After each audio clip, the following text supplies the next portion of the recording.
Quelle définition donneriez-vous de l'astrologie? Je dirais que c'est un art, l'art d'interpréter les mouvements planétaires, des mouvements qui sont réels par rapport à l'observateur terrestre. Quand vous regardez le ciel, bien, la nuit, vous voyez la lune bouger, le matin, vous voyez le soleil se lever à un endroit, puis les planètes comme Mercure, Vénus, Mars, tout ça, on les voit à l'œil nu. Donc on interprète depuis l'Antiquité ces mouvements et on a fait correspondre ce qui se passait sur Terre ou ce qui se passait en nous à ce qui se passait dans le ciel, parce que les hommes ont toujours levé la tête au ciel. Donc c'est assez rassurant de voir cette espèce de pérennité de l'objet céleste en rapport avec notre propre mortalité, le fait que on peut disparaître du jour au lendemain.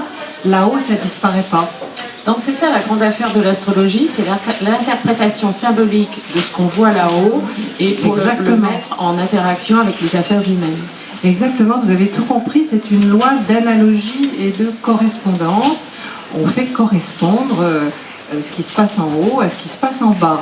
Mais on a en nous un espèce d'esprit un peu animiste qui fait que, au fil du temps, on s'est dit ce qui vient d'en haut influence ce qui se passe en bas.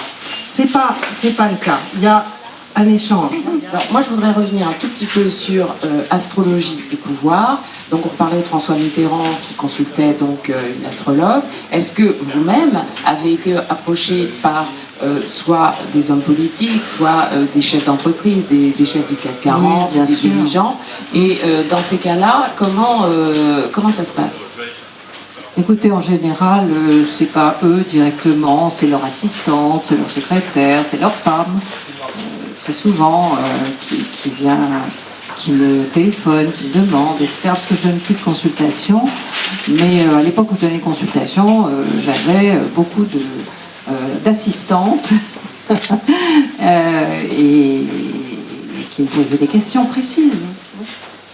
Et c'était, sans dévoiler, hein, mais les questions que l'on vous pose, alors on reste dans le domaine du pouvoir, que ce soit pouvoir politique, pouvoir économique, sont d'ordre personnel ou bien c'est pour le travail, pour la carrière? Les deux. Les deux quand même. Les deux, parce que c'est vrai que quand personnellement on est dans une bonne phase, eh bien, ce qu'on va faire va donner certainement des résultats plus positifs qu'autrement. Hein. Quand on est misérable et malheureux en amour.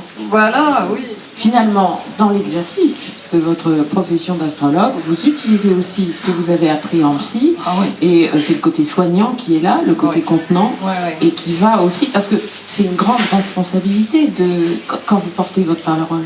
Bien sûr, c'est pas surtout à la radio. Je ne sais pas si vous avez entendu l'émission que je fais le soir en été, où je reçois les auditeurs, je parle avec eux. Et c'est du direct. Et c'est du direct, oui, bien sûr, hein, c'est pas enregistré, sinon ça n'a pas d'intérêt. Je reçois directement leurs coordonnées depuis le standard, et puis je monte leur thème. Et là, je dois parler, et je dois effectivement parler en fonction de ce qu'ils sont, de ce qu'ils peuvent entendre, de ce qu'ils peuvent recevoir. Et c'est vrai que la psy que je suis, là, elle joue son rôle. Hein. Et puis après, effectivement, je leur donne des conseils qui sont des conseils de psy, mais qui sont basés sur leur thème quand même. J'ai toujours le thème devant les yeux, et ce que je leur dis, c'est en fonction de qui ils sont, de comment ils réagissent, et de comment ils vont... de leur vécu, la façon dont ils vivent les choses. Qu'appelle-t-on un thème astral? Eh bien, c'est une carte du ciel. Vous voyez le rond qui est derrière, voilà.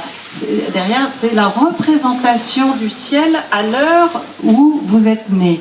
C'est-à-dire quelles étaient les positions des planètes, où était l'ascendant, et c'est vous à tous les âges, en fait. C'est vous en devenir.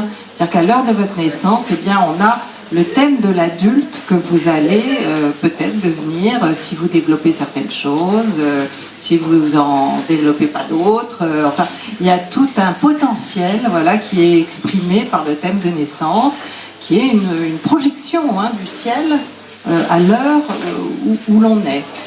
Donc, si je vous comprends bien, un thème astral, c'est pour la vie. Et Ah ça oui, sert à rien d'en complètement. faire, ça ne change Il y pas. a ce qu'on appelle la révolution solaire, qui est le thème de l'année, mais qui est basé sur le thème de naissance. On compare le thème de l'année, c'est-à-dire le jour de votre anniversaire 2017 ou 2018, on le compare avec votre jour de naissance et on voit ce que ça fait entre les planètes, ce qu'elles font entre elles et ce qu'elles racontent.